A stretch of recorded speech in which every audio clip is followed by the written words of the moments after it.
In WoW, there are a lot of mounts that can be obtained through dungeons, so today we'll be going over the 10 best dungeon mounts. Let us begin. Starting off with number 1, we have the Vitreous Stone Drake. This mount can be farmed from the boss Slab Hide in the dungeon of the Stone Core for a 0.7% drop chance. This can also be farmed much like the Drake of the North Winds on normal and heroic mode, which the better option is always normal, as you are gaining 10 lockouts per hour and you can repeat this every hour, as opposed to heroic where you can only do it once per day. Coming in at number 2 and located within the dungeon of the Utgard Pinnacle is the mount the Reigns of the Blue Proto Drake. This mount drops from the dungeon boss Skadi the Ruthless at a 1% drop chance. However, it is wise to know that this mount can only be obtained from this dungeon on heroic difficulty, meaning you have one chance per day per character to get this mount. Though this is quite easy to run, and using an alt army is most likely your better option for doing this. Next up at number 3, we have the mount the Aerial Unit R21X. This mount is from King 𝐀𝐜𝐿 in the dungeon Operation 𝐀𝐜𝐿. This mount will only be awarded to you if you are able to complete the dungeon Keep DPSing and Nobody Explodes, whereby you must complete this dungeon on hard mode. There is a detailed post I found on Wowhead explaining how to do this, so I will leave this in the description down below for all of you to check it out. Coming in at number 5, we have the Death Charger's Reigns. This mount comes from the dungeon Strathholm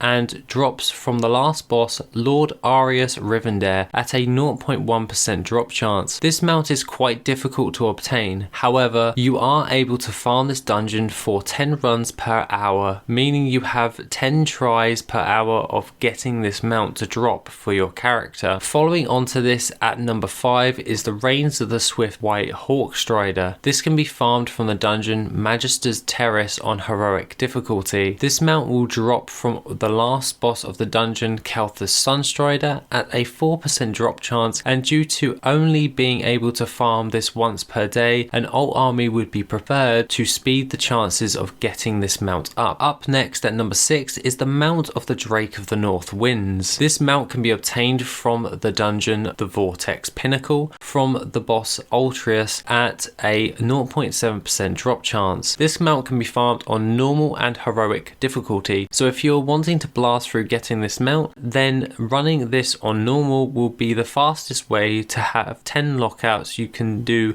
per hour as opposed to 1 per day for heroic. As a side note, you will also gain quite a lot of volatile air, which you can then sell on the auction house for a reasonable amount of gold. Next up at number 7 is the mount Sharkbait's Favorite Crackers. This is for the cool parrot mount, which I want. However, this mount has a 0.5% drop chance from the boss Harlan Sweetie on mythic difficulty within the dungeon Freehold, which is the first boss of this dungeon, which is not a problem for farming on multiple alts. Next up we have Midnight Eternal Reigns. This mount will drop off of the boss Utterman the Huntsman on mythic difficulty in the dungeon Return to Karazhan, and with a 1.4% drop chance, it is one mount I am still actively farming for to this date, but one day I will be lucky. Following on to this at number 9 and located within the dungeon for the Sethic Halls is the Reigns of the Raven Lord mount. At a 1.6% drop chance from the boss Anzu,